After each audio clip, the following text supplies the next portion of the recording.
ከብዙ ዘመን በፊት ፍልስጤማውያን በሚገዙበት ዘመን ከእስራኤላውያን ወገን የሆነች አንድ መካን ሴት ነበረች። በእግዚአብሔር ተአምር ሳምሶን የሚባልን ልጅ ወለደች። መልአክም ወደ እናቲቱ መጥቶ ወንድ ልጅ እንደምትወልድና እግዚአብሔር እስራኤልን ከፍልስጤም ነፃ ለማውጣት የሚጠቀምበት እንደሚሆን ነገራት። ስለዚህም ናዝራዊ ይባላል። ናዝራዊ ለእግዚአብሔር አገልግሎት የተለዩ ሰዎች መጠሪያ ነበር። ናዝራዊም ስለነበረ ጸጉሩን ከሕፃንነቱ ጀምሮ እንዳይቆረጥና እግዚአብሔር ኃይሉን የሚያስቀምጥበት በጸጉሩ እንደሆነ ነገራት። ሳምሶንም ተወለደ፣ አደገም። በጥንካሬውና በሚያደርጋቸው ነገሮች በከተማው ሰዎች ሁሉ ዘንድ ታዋቂ ሆነ።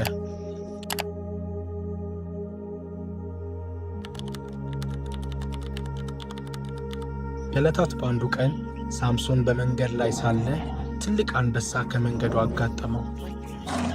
ሳምሶንም ሊበላው ሲጠጋው ሳምሶንን በታላቅ ኃይል ከአንበሳው ጋር መታገል ጀመረ። በሚያስገርም ሁኔታ ሳምሶን አንበሳውን ገደለው። ይህ ነገር በከተማ ያሉ ሰዎች ሁሉ ሰሙ። ታላቅ ኃይልም ከእግዚአብሔር እንደተሰጠው ሰዎች ሁሉ እስኪመሰክሩ ድረስ ይህ ድንቅ ነገር ሆነ።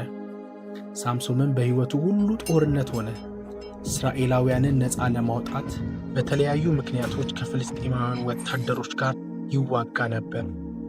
ፍልስጤማውያንም ለብዙ ዘመን እስራኤላውያንን በጉልበት በመግዛት ሕዝቡን ያስጨንቁ ነበርና። በሆነ ቀን ፍልስጤማውያን ሳምሶንን ሊይዙ ተሰብስበው መጡ። ሳምሶንን በአንድ የአህያ መንጋጋ በሺህ የሚቆጠሩ የፍልስጤማውያን ወታደሮች ጋር በመጋጠም ድል አደረጋቸው። ጥንካሬው የማይታመን ነው። ይህ ከእግዚአብሔር ካልተሰጠ በስተቀር ማንም ሰው በራሱ ሊያደርገው የሚችለው ነገር እንዳልሆነ ሁሉ ተረዱ። ነገር ግን የሳምሶን ኃይል ምኑ ላይ እንዳለ ማንም ሰው አያውቅም ነበር። በሆነም ጊዜ ሳምሶን ከፊቱ የሚገጥመውን ወጥመድ አላስተዋለም። ደሊላ ከምትባል ከአሕዛብ ሴት ጋር በፍቅር ወደቀ፣ እጅግም ወደዳት። ፍልስጤማውያንም ይህን ሲያውቁ ደሊላን በመጠቀም ሳምሶንን ለማጥመድ እርስ በርሳቸው ተማከሩ። ሳምሶንን በዚህ ልክ ጉልበታም የሆነበትን ምስጢር እንዲነግራት እንድታሳምነውና ይህን ካደረገች ብዙ ገንዘቦችን እንደሚሰጧት ከእርሷ ጋር ተስማሙ። እርሷም በዚህ ሐሳባቸው ተስማማች።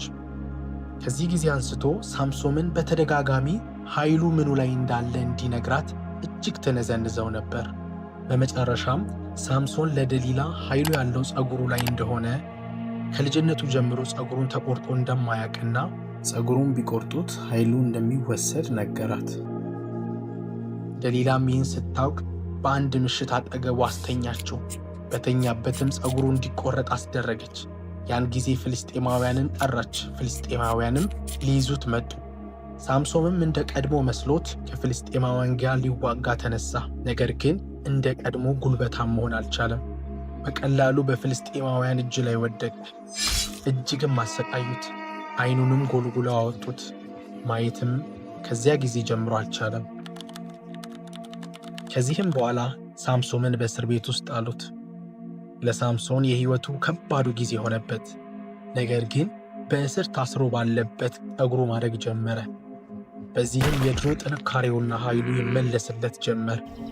በመጨረሻም አስገራሚ ሁኔታ የሚፈጠርበት ክስተት ተከሰተ። ፍልስጤማውያን ታላቁን ድላቸውን ሊያከብሩ በታላቅ መሰብሰቢያ ቦታቸው ለጣዖታቸው ለዳጎን መሠዊያ ሊሰዉ ድግስን አዘጋጁ። በድግሳቸው መካከል ሳምሶን ላይ ሊያፌዙበት በመካከላቸው እንዲመጣ አስደረጉ። ምሰሶችንም አስደግፈው እንዲቆም አደረጉት። ሳምሶንም በዚህ ጊዜ ወደ አምላኩ ወደ እግዚአብሔር አንድ ጸሎትን ጸለየ፣ እንዲህም አለ፣ አንድ ጊዜ አስበኝ። በዚህ ጊዜ ሳምሶን የተደገፈባቸውን ምሰሶች አንድ እጁን በግራ ሌላኛውን በቀኝ ምሰሶ አስደገፈ። በሙሉ ኃይሉ ምሰሶውን ገፋ። በዚህ ጊዜ ሕንፃው መፈራረስ ጀመረ። በውስጡ ያሉ የፍልስጤም ሴቶችና ወንዶች ልጆች፣ መኳንንቶች ሁሉ 3000 የሚያህሉ ሰዎች ፍርስራሽ ወድቆባቸው ሁሉም አለቁ። በዚህ ጊዜ ሳምሶንም ከእነርሱ ጋር አብሮ ሞተ። በሕይወት ከገደላቸው ይልቅ በሞቱ የገደላቸው በዙ። ይህ ታሪክ እግዚአብሔር በኃጢአት ለሸሸና ለኮበለለ ሰው እንደገና ዕድልን እንደሚሰጥና ሁልጊዜም ወደ እርሱ ለሚጣሩ ሰሚ አምላክ መሆኑን ያስተምረናል። እግዚአብሔር አሁንም የእንደገና አምላክ ነው።